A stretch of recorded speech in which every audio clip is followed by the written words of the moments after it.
এক বাদশার অনেকগুলো দাসী ছিল।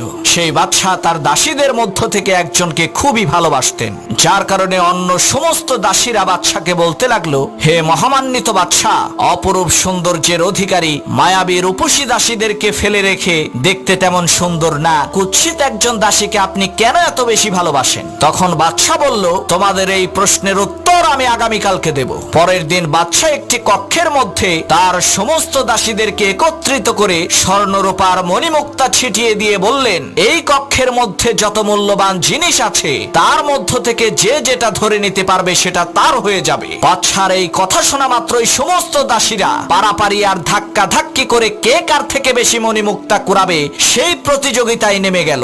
আর বাদশার পছন্দের সেই দাসী মণিমুক্তা না কুড়িয়ে দেশের সমস্ত ধনসম্পদ আর ক্ষমতার মালিক বাদশাকে ধরে নিজের করে নিল। মেয়েটির এই বুদ্ধি দেখে তখন সকলেই বুঝতে পারল